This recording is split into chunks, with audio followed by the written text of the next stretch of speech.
Welcome, baseball family. This week we have the Rays continuing to win, fantasy baseball update, and an interview with author Lee Lowenfish. 9 Plus Us presents the Baseball Together podcast with your hosts, Blackjack Brad and Kansas City Little Big Briggy Blue Eyes. And now, Baseball Together. Welcome to this week's episode of the Baseball Together podcast, baseball family. My name is Brad. I'm one of your captains here, and our other captain over here on my left is Brig. How are you this evening, Brig? Well, I'm not mowing my lawn, so I'm very happy because that crap was awful today. The crap is always awful.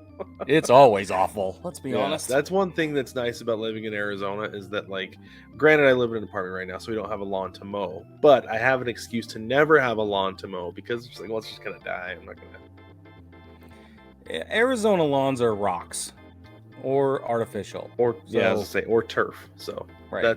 that's the plan, is to have turf. You're winning. You're winning. Okay. That's right. Me. That's right. Not so much. Not on that front. All right. So there is some very fun and exciting stuff to get into. Let's go ahead and jump into it right now. First things first, the Rays continue to win.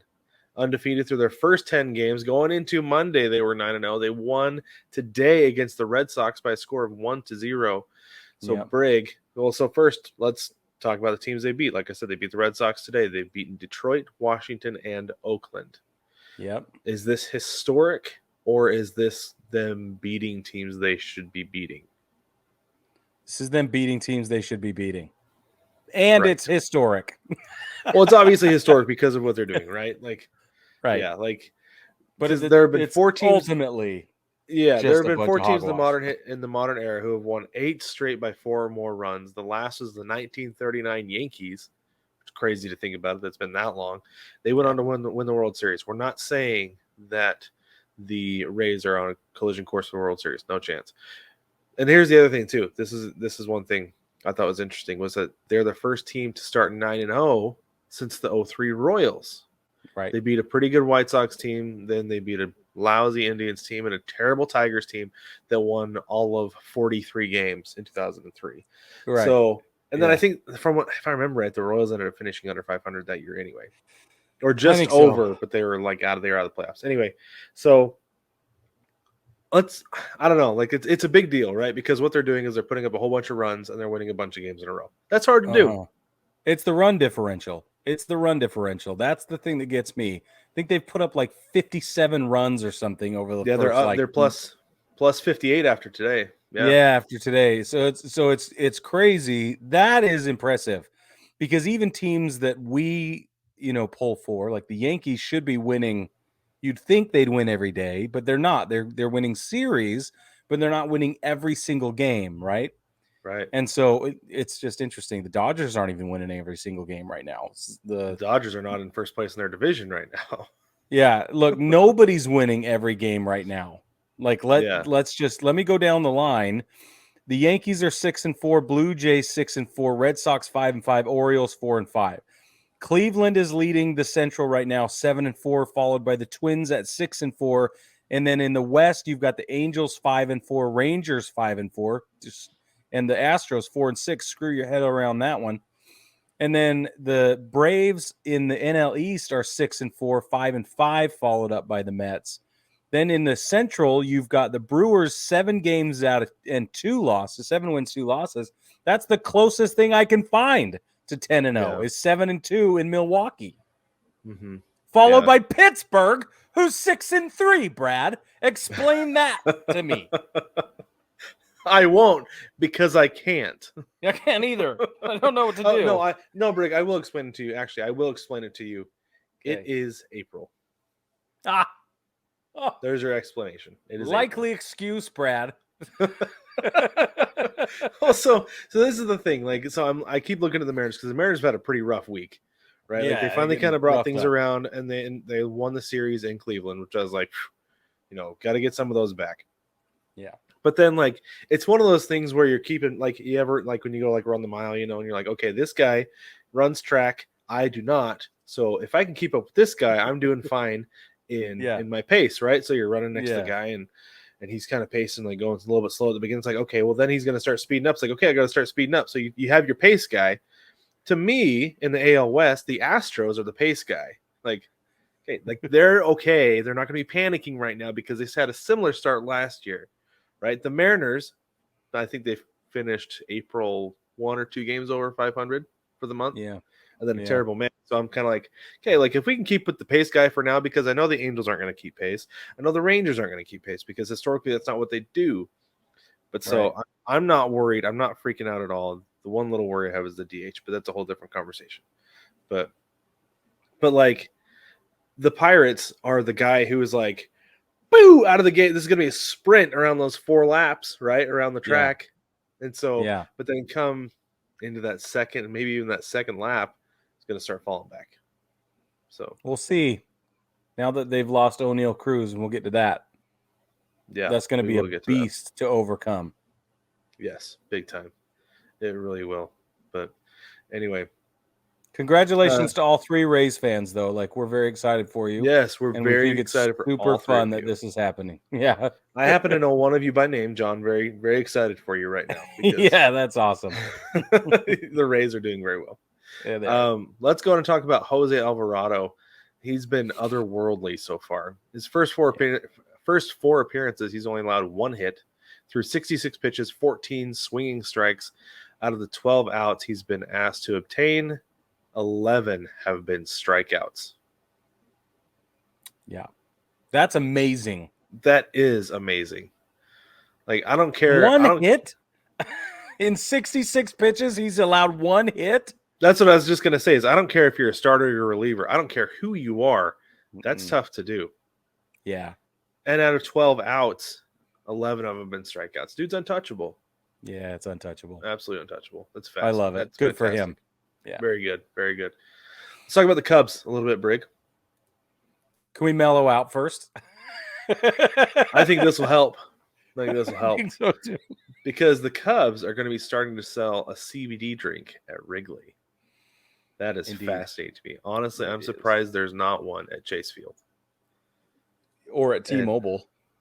Or T-Mobile. Yeah. Like, but no, because I'm sure that it's just a matter of time before we get one at Chase. But anyway, the Cubs are the first team with a CBD sponsor, and it will now be available, like I said, at Wrigley Field. There will be 3 flavors and meets the criteria for working with MLB teams, unlike their minor league affiliates who fight with MLB for every stitch of every hat every year. That is fantastic writing, Brig.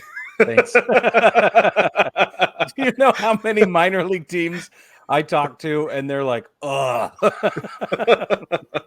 the CBD company comes in and wants to sell sleepy drinks at the baseball park. And I'm like, oh, cool. Make it. They got whatever approval were required and nobody else can get approved for anything ever. I know. I think it's crazy. Like, why would you want to mellow out your fans? I don't know. That's why I don't understand. I don't know. Maybe what they're doing is it's exclusively out in the bleachers. Yeah, the bleacher to creatures. mellow out that crowd just a little bit. So they're gonna take that beer cup snake all the way for cut it in thirds. It'll be a third as long now. Is that their agenda? I don't understand. I don't know. I'm like, what is it for your chronic back pain, blue collar back pain like fans like me? Because that's me.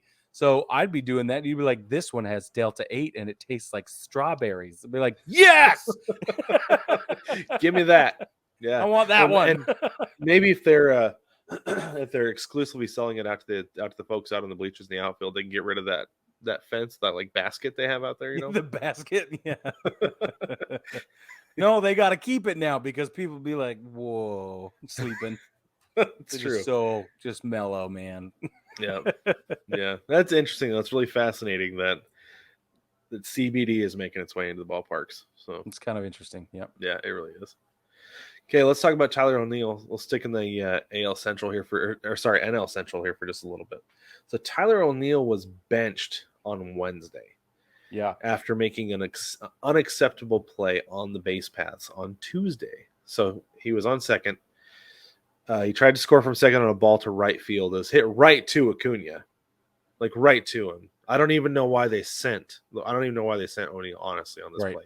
Because it makes no sense. He had no chance. So he's out of the plate by probably 5 or 6 feet, But this is what manager Oli Marmol said. He said, that's not our style of play as far as the effort of rounding the bag there. It's unacceptable. And I don't know, honestly. Like, I personally think that if he did round it slow or soft, it was probably because he was like, there's no reason for me to go here. I'm going to be toast. Yeah. Like, because when I say the ball was hit right at Acuna, it was right to him. Right. And so this is what Tyler O'Neill said in response, though. He said, those are pretty strong words from him, so that's good to know. And then he added, I don't think it should have been handled that way. I think if there's internal issues, they should be handled internally. We should have each other's backs out there. So then the next day he wasn't in the starting lineup. I think he did come in and pinch hit late in the game. But this is my thing, Brig, is that the manager, if he has a problem with a guy's hustle, especially a guy like Tyler O'Neill, who has gotten MVP in the vote, every MVP votes in the past. Right. You know, like, is one of your core players, one of your better players, and he's still relatively young. Like, yeah, talk to him about that behind closed doors. He's not a guy like, I feel like an Arenado or a Goldschmidt. Like, if you want to call them out in the media, they can handle it. probably. Right? Yeah. Yeah. Which, and maybe you still shouldn't do that. But I wouldn't do it. Right. But yeah, no, I don't think this is the way this should be happening. And I'm curious if there's still a little bit of a rift between Tyler O'Neill and Marmol here. If there's or if the front office is like, you go apologize to him because we'll fire you tomorrow, but we got to have Tyler O'Neill around. Yeah. They may very well do that. I think that's a very real possibility. I think that all of this needs to be handled behind closed doors. That's spot on advice. And for the most part, like, I don't care how old or young you are. I don't care how much experience you have. You shouldn't have to fight battles from behind you. You should have to fight battles in front of you. And this is terrible. So, yeah. Well, and it reminded me. So, not even 2 days later, I saw that clip of Gabe Kapler when he was with the Giants, when he went to pull his pitcher, and his pitcher turned on and yelled at him. He let it go. Yep. And then he got back down in the dugout and he said, "Come with me." They walked down the tunnel and he addressed it off camera. He could have sat him down in the corner and yelled at him, right? Yep. And been like, and just gone off and been like, if the camera see this, the camera see it. But instead, he took him back into the tunnel and said whatever it was he had to say and let his player keep his dignity, right? Exactly. So, yeah, no, I don't think this is the way this should have been handled at all.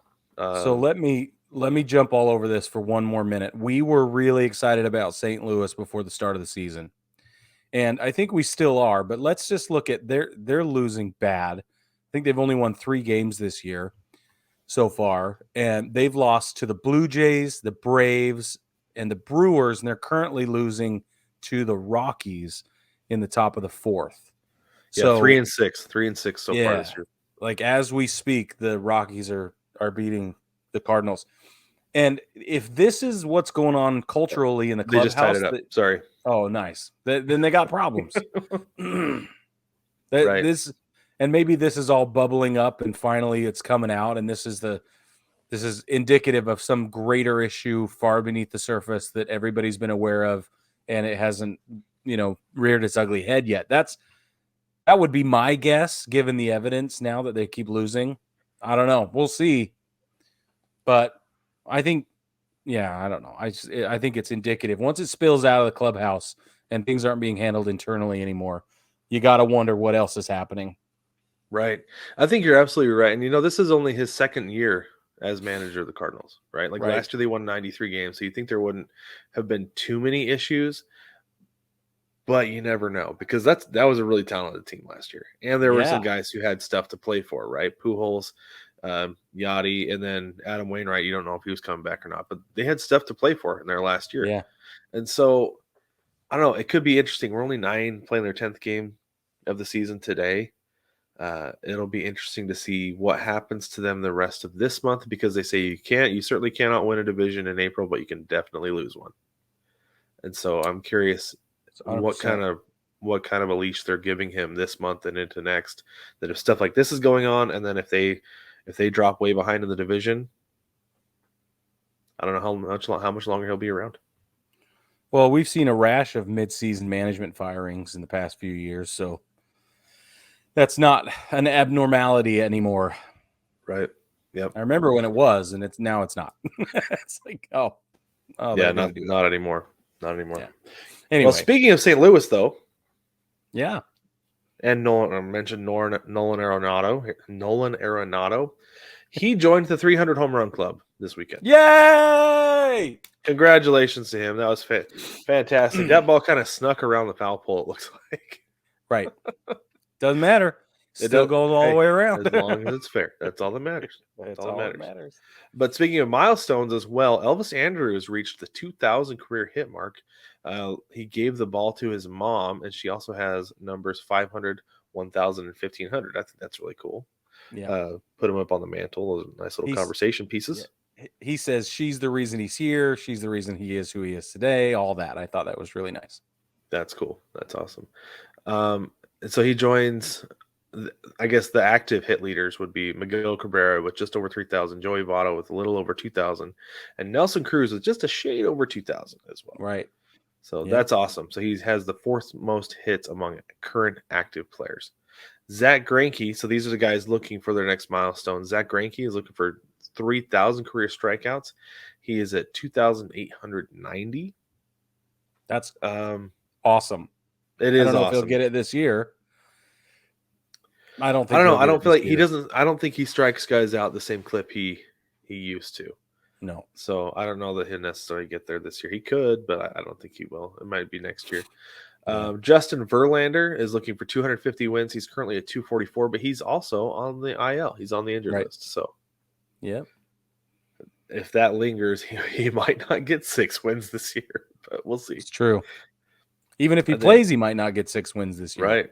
Yeah. Like, that's a slippery statistic. It is. Yeah. Craig Kimbrell and Kelly Jansen are both looking for their 400th career saves. They should get those pretty quick. Craig Kimbrell is at 395. Jansen is at 393. So I would expect both of those guys. But, I mean, their teams have to win, though, right? Totally. Yes. Like the Red Sox have got to win for Kelly Jansen to get a save. So yeah.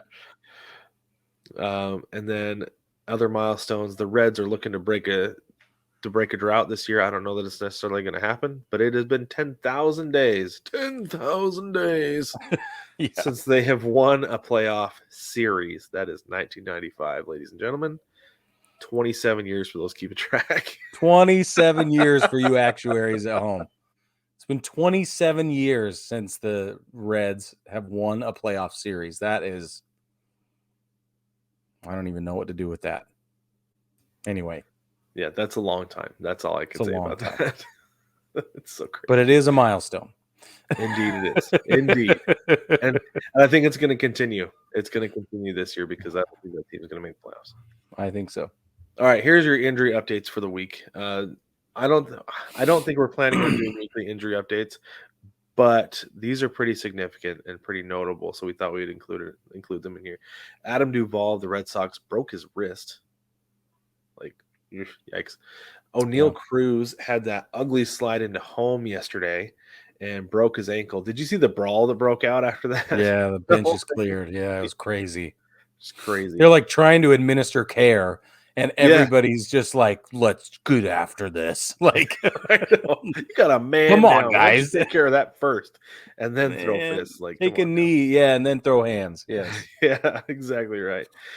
Travis d'Arnaud of the Braves, he got run over by Rougned Odor and got a concussion. And Brig and I were watching this beforehand, Brig, and like it. This is the thing, like I don't think it was intentional. I don't think he intentionally ran through him, but he didn't make an effort to slide or get out of the way. Right. Yeah, he just kind of to me it looked like he was like, I'm gonna slide, never mind, and then he just froze and didn't know what to do and kept running. Yeah, because he slowed down just enough. It looked like he was going to give himself up, but he didn't do anything to get out of the way. It was just one of those things where it's like, oh, you're here, so I'm just going to happen to keep going on this path.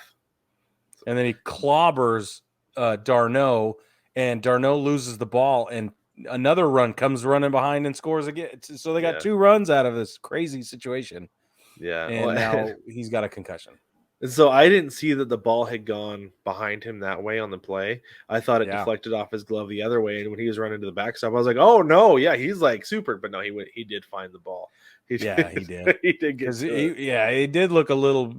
Yeah, I can see why you would think that he was a little bit like super shaken up. Yeah, and he was pretty shaken up, but it wasn't. And part of the problem too, though, is that he has had concussions in the past. So they have him on the 10-day IL right now, or I think it was a 7-day concussion IL right now. But I think there's a chance he could be out longer than that. You know why he's had more than one concussion? It's because he plays catcher. Yeah. That's exactly right. I probably had several in my life that I didn't know about, honestly. No doubt. And then Tim Anderson left today's game early. Is that right, Brig?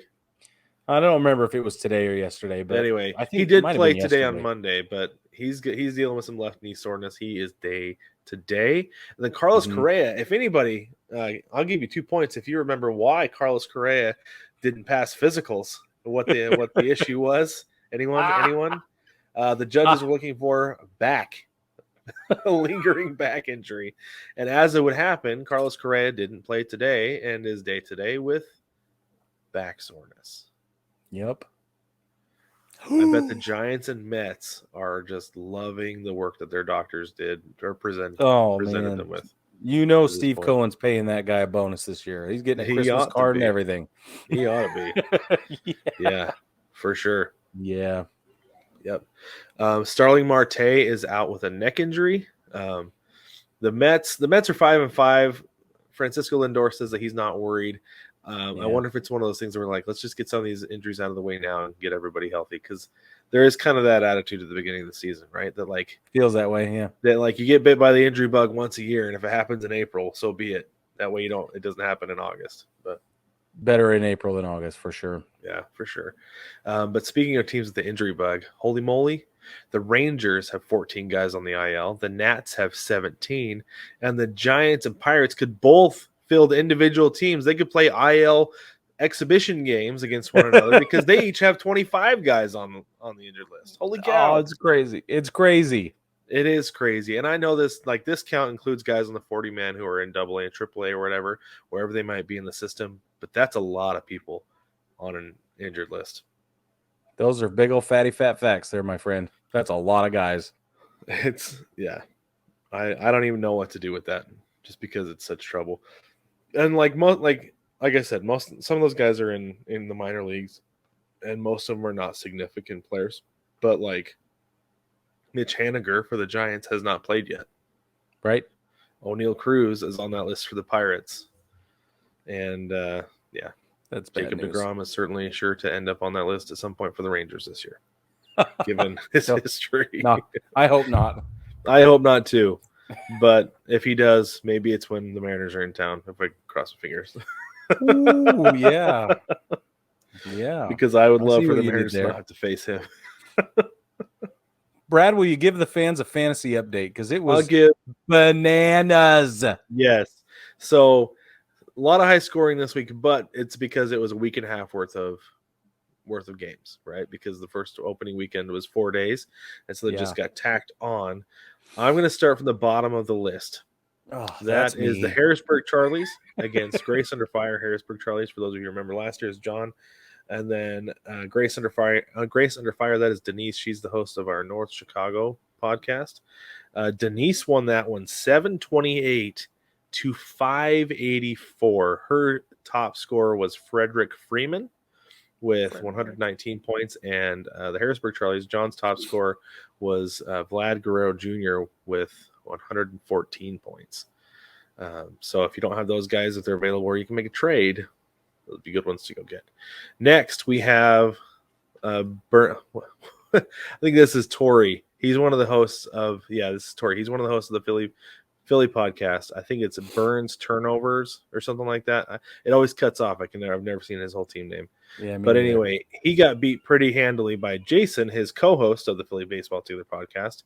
728 to 623. Both of their high scorers had 102 points. It was Nathaniel Lowe with the Rangers for Jason, and Christian Walker with the D-backs for Tori. After that, Adley Rutschman for Jason had 90 points. Okay, Brig, here's your matchup. Ugh. Brig, also known as Brigger Mortis, went up against Jewel, who is my co-host of the Seattle podcast, Big League Chupacabras.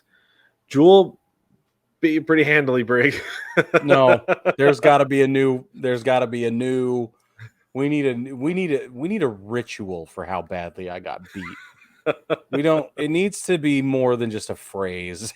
There's got to be maybe a sacrificial something, or I don't know. Well, you're wanting to get something out of that clubhouse because I got to Brig, get something. Brig got beaten 823 to 680.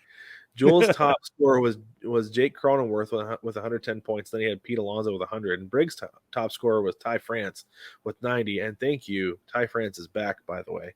But really, the big difference, though, I feel like with Jewel was his pitching. Yeah, his pitching has been really good.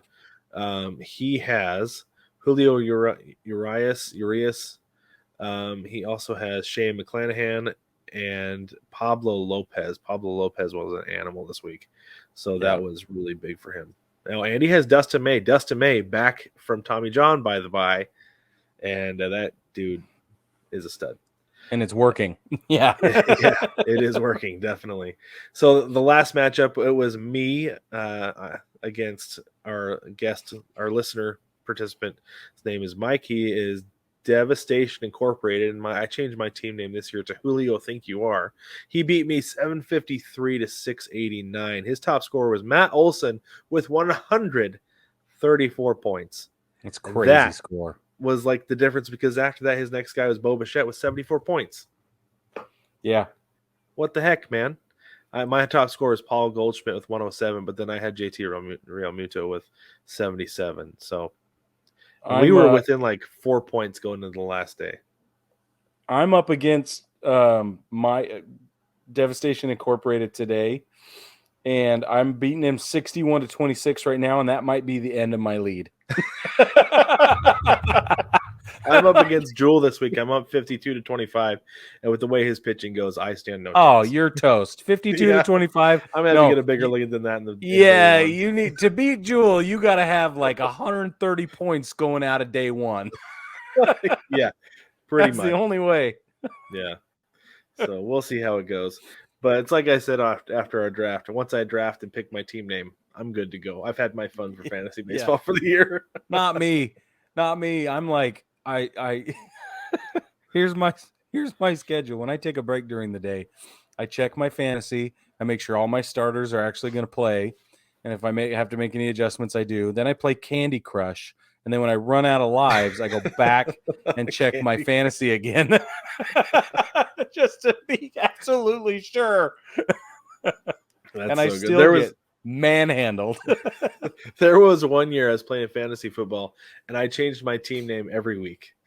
After week 4, after week 4, it was not looking good. I was like, this team is not good. I don't want to go through the effort to make it good. So I'll make it good by changing the team name.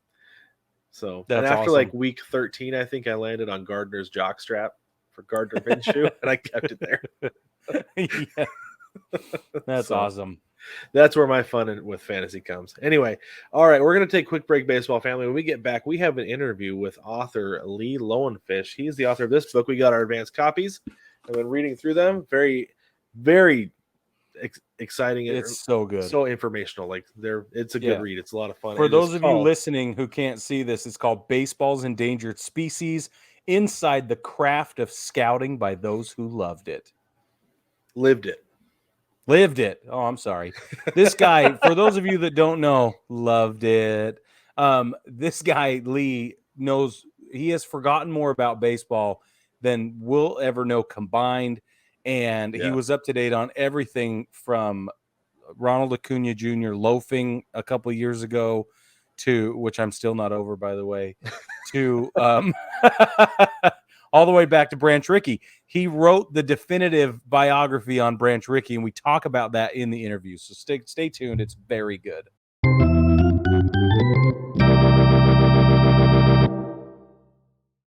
Welcome back, baseball family. We have a very special guest here with us today. Lee Lowenfish is the author of a brand new book that we're going to get talking about. He's written a lot about baseball. But before we get into any of that, we got to put him in the middle of a rundown. So, Lee, here come your questions. First one is, what is your quest? My quest? To tell the stories of baseball with passion and humor and intelligence. Well said. And well done as well, because you're doing it. Next question. What is your favorite color? Well, orange. This is Kent Singleton's from when he was an Oriole, and one of my favorite players. Blue is in there too. Nice. Yeah, that's nice. awesome. If who's your favorite baseball team? Baltimore Orioles. And if the Baltimore Orioles were a beverage, what would they be? Wow. A cold hoppy IPA. Nice. I think that's what we got, because we only other had one other Orioles fan. I think he said something similar to that, right, Brig? I think so too. Yeah. Okay. Last question for you. If baseball was an ice cream flavor, what would it be? Mocha chip. Ooh, mocha chip. That's a new one. I like that. I like that. Yeah. That's good. Well, terrific. So, baseball's endangered species inside the craft of scouting by those who lived it is Lee's newest book out. Again, like we said earlier, this is not the first time you've written about baseball, but I have a question for you. Is this the most enjoyable baseball writing you've done? Oh, that's a very good question. Well, now that it's done, I am because my 8 magic words I tell writers, especially young people thinking about it, is keep your forward motion and put in the time. And those are really have eight heavy words, because I never played. I wish I played more, and I wish I had my father's talent. My father could, the age of 60, my father could fungo of a softball 300 feet in Central Park. But Wow.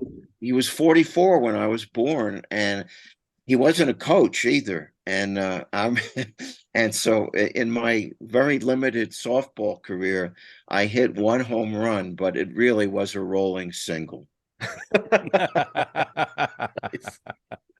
That's amazing. And the fathers and sons things about baseball, it really, it's so heavy. But that's why baseball is so heavy and so wonderful, And that's why I come to love to write about the scouts, because they're the ones that have to tell the organizations, this guy can play or he can't play.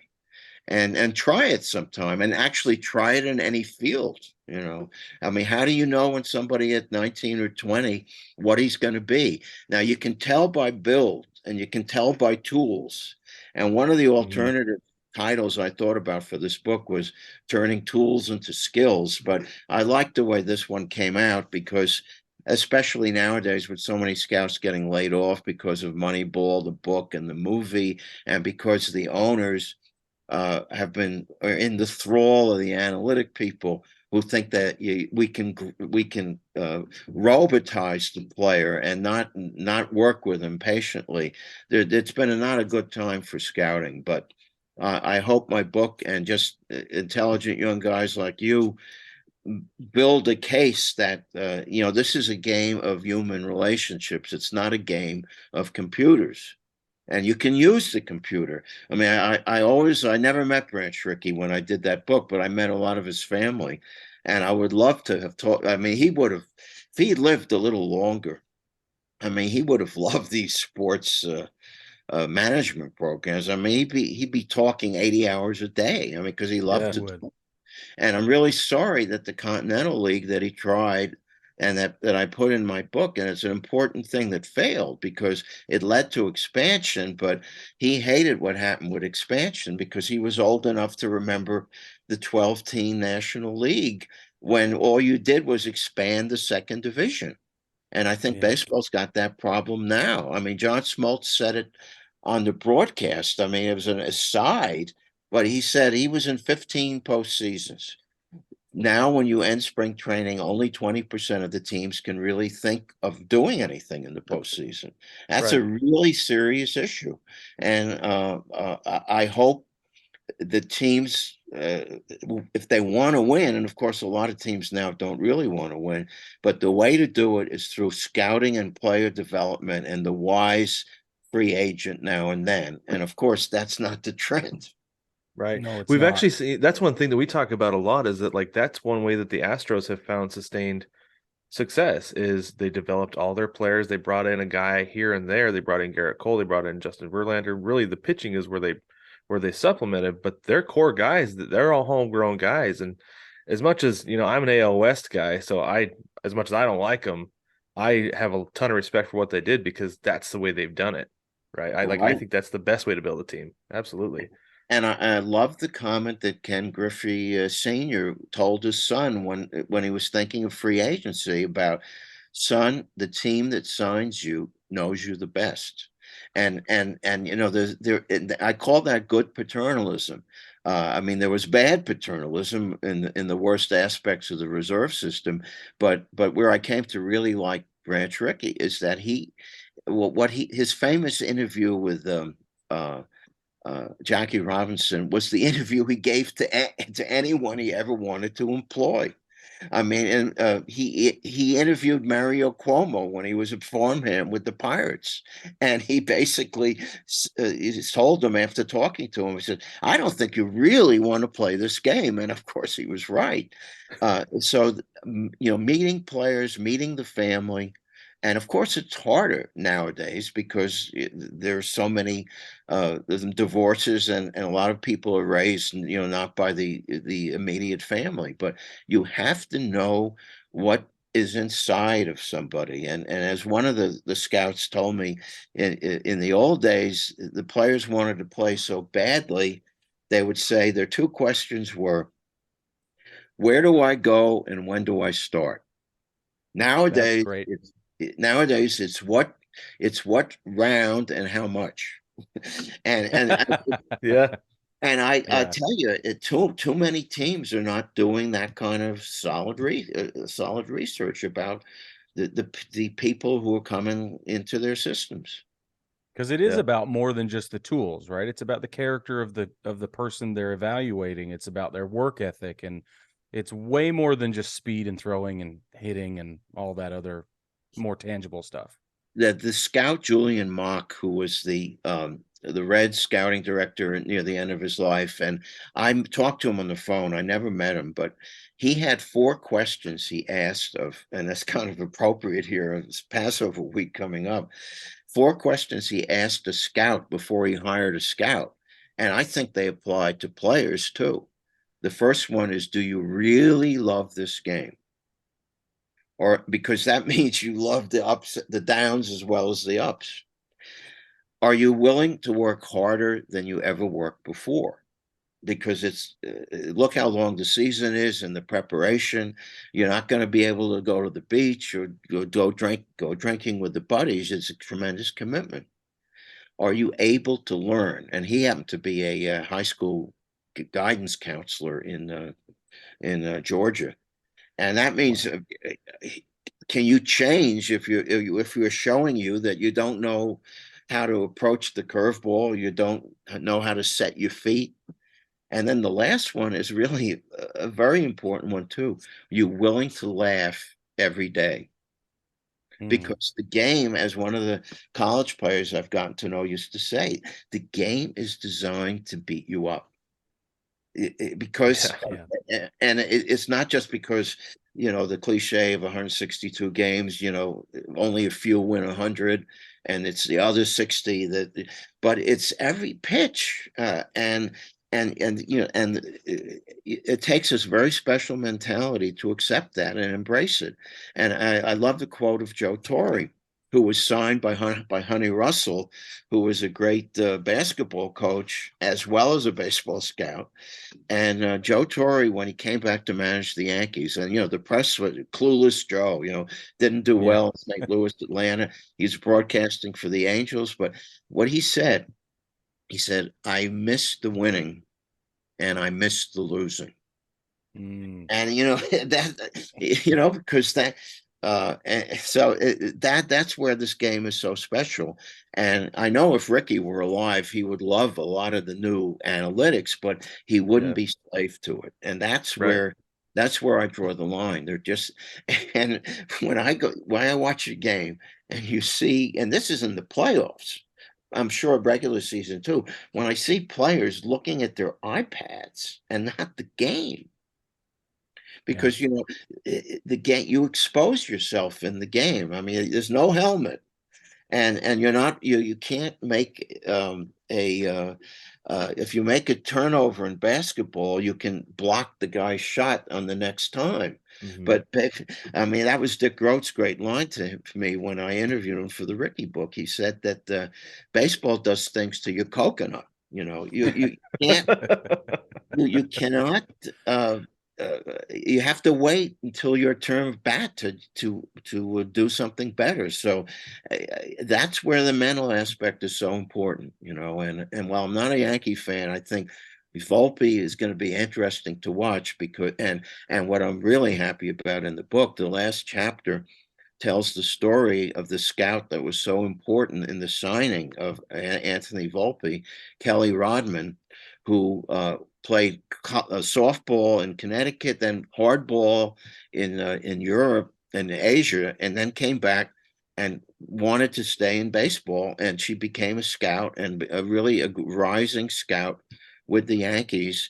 I have pictures in the book of her and Nick Swisher at the draft in Secaucus, and also when she was the scout of the year. And unfortunately, she died of brain cancer 3 years ago at the age of 44. But her spirit lives on.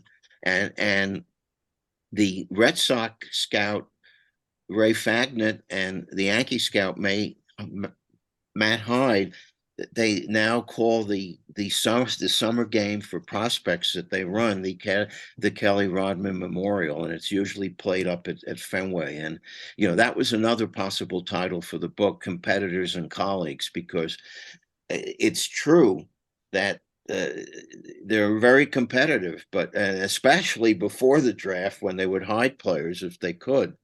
But they want to see good people come into the game, and because it's so hard and there's so many pitfalls, but the good ones and the great ones will survive. And it's always a pleasure to talk about it with guys like you.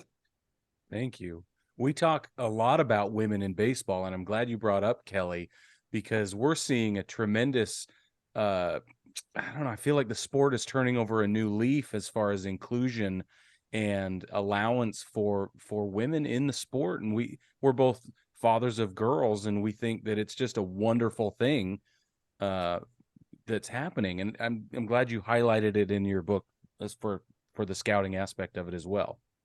Oh, yes. I mean, I think Commissioner Manfred takes a lot of heat, and some of it is deserved, like the wiping out of 42 minor league teams. And I'm afraid some people want even more, and I hope that doesn't happen. But he definitely has a commitment to diversity in the game and to honoring the African Americans who played without any recognition. So he definitely deserves tips of the cap for that. And I just hope that this season, with a lot of the rule changes that I don't think were really necessary, I hope it doesn't become too chaotic, because the focus should be on the great players and winning teams. And I, for one, I mean, I think Ohtani, without a doubt, I mean, he's from another planet. I mean, but Mike Trout, I'm concerned about. He's been hurt for 3 years. They built up that last at bat in the WBC. I wish him well, because he's a a great player who came out of this area, near Vineland, New Jersey, um, Millville, I think. Yeah, Millville. So I wish him well, but too many injuries, and I have to admit, and as I get older, I have a little George Steinbrenner and Dick Young in me, if you remember. They always got upset at the extracurricular activities instead of baseball. And so when Trout was made visible as the commissioner of the Football Fantasy League, in which Tommy Phan slugged Jock Peterson, Yeah. I thought to myself, well, why weren't you staying in better shape? Yeah. So, but I'm not gonna knock Trout. And I mentioned Greg Moorhead, the scout who signed him in my book, and also his father. I mean, you see, the saga of baseball is so special, and we have to keep it going. I mean, Greg Moorhart's father was Mo Moorhart, who's become a great educator and coach in Connecticut. He was with the Cubs, and it was considered a prospect, but when they moved Ernie Banks to first base, that was that. Yeah. Anyway, it's the scout stories are so special, and I'm glad I could share many of them in the new book. I'm curious, like looking through this book, it's very comprehensive as far as like documenting your research and things like that. Like I feel like there's almost as much content in the index and the glossary and things like that and the bibliography as there is in the book itself. So how long did it take you to get everything together and write this book? How much, like, feels like it would take several years to get this done. Yeah, well, that's true. I mean, the Ricky book took 10 years. This one, I had the idea really since the 1980s, because I met some scouts at a high school game, and it turned out one of the scouts' grandmother was a patient of my father's. My father was a dermatologist. He was not only a very good ball player in his day, but among his patients were Babe Pinelli, who I got to know, the umpire who called Don Larson's perfect game behind home plate. That was his last game behind home plate. Major league player who survived the San Francisco earthquake, although his father died. Bill Stewart was another patient of my father, a National League umpire and a hockey coach. And every Stewart you see in the NHL, almost every comes out of that Bill Stewart tree. And my father actually won a suit that Bill Stewart brought because Leo DeRocher had spiked him and it got infected. So, that was part of my life growing up. And then I meet Billy Blitzer, whose grandmother was a patient of my father. And I said, "Are you related to Ida Blitzer?" "Yeah, my grandmother." "Are you related to Dr. Lowenfish?" "My father." We've been friends since. And he introduced me to Herb Stein, who signed Carew before the draft, and Frank Viola and Gene Larkin afterwards. And so I had that idea. And then when I did the Ricky book and finished it in 2005, I said, well, there's still a lot more to be said about the Scouts. So I got really serious with it at the end of last decade. And so in terms of actual writing, it got very intensive the last year or so, and pretty much right at the desk where I'm talking to you. So it's a great experience once it's done to be able, to be at this desk and share these stories orally. Yeah, that's really neat. Brad and I are both writers as well, so we understand the process and what it takes, and we have journalism backgrounds, and so it's what you've done. I feel like are uniquely positioned to appreciate the work, and Brad said it's comprehensive. So, but my question to you is, aside from people like us, who is this intended for? Who's your general target audience? Well, that's a good question, and I mean, I'd like it to be a general audience, people who love history, and I knew that I wasn't going to do another 600-page book like the Branch Rickey book. And so and people call that definitive. I never used the word definitive about Branch Rickey, who was so wonderfully complicated, but basically a very pioneering good man. With scouting, I mean, I think a book like this can be done in every region of the country, because in the heyday of baseball, they came from everywhere, Maine, Washington, and I'm not a Yankee fan, but I give props to the scout Eddie Taylor, who had a brief career for the Boston Braves, but he found Stottlemyre, and Stottlemyre, saved the '64 Yankees and turned out to be a great coach as well. And so they come from all over. So I hope it gets a wide readership. And since the people coming into baseball, all sports now, are becoming readers too, the more the merrier. Yeah. That's awesome. Yeah, well, Lee, I think we are just about out of time, but thank you so much for joining us. We really appreciate it. Last question for you before we go. Who's your World Series pick this year? Oh boy. It's much too early. I mean, Never too I don't early. dodge it. I don't. The Yankees will have a solid chance. I don't want it to be the Yankees and the Dodgers because they have so much. They can make mistakes that other teams can't. So as a surprise team, the Mariners. That team has caught on, and Yes. DePoto loves to bring in new players. If they stick together, they have a chance, and that would be good for baseball. I'd like to see the Orioles get to the 90 game plateau, but the owner's sons they're not in court anymore, but they're still. It's not exactly well run, but No. but since you asked me, I'm going to say Seattle and the Braves. And I've been saying Seattle since 2019, that 2023 is the year. Yep. well, I've been saying it for 4 years. a key to me is how healthy Rodriguez remains. Julio Rodriguez. Because Julio Rodriguez, on Luis the Castillo, DL, and Robbie Ray. Those guys have to perform. Well, and Castillo. I mean, how the Reds? You see, this is what annoys me about today's baseball. That last year, for the first time in the history of the game, 4 teams won more than 100 games, and 4 teams lost more than 100 games. That never happened in the history of the game, and I don't see those 4 teams having improved. And how the Reds let Castillo get away, who, I mean, he's one of the guys I love to watch pitch because he's got two'd, but he's not a jerk. Right. Yeah. Exactly right. Yeah, I love Luis Castillo so much. I was stoked out of my mind when the Mariners made that deal. But anyway, Lee, thank you so much for joining us again.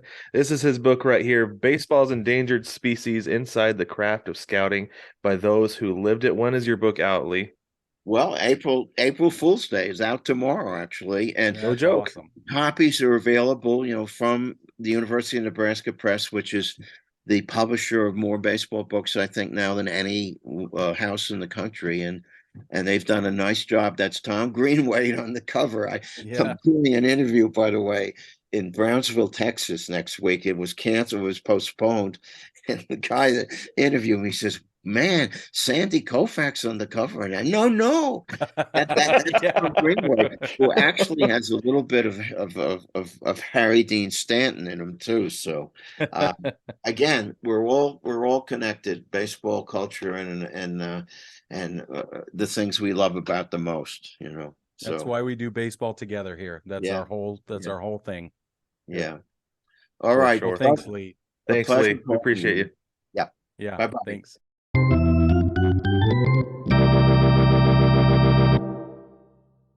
Baseball family, we hope you enjoyed that conversation as much as we did. We got like 100 years of baseball history in like a 20-minute conversation, and it was awesome. So go ahead and jump in the description box below. The description box?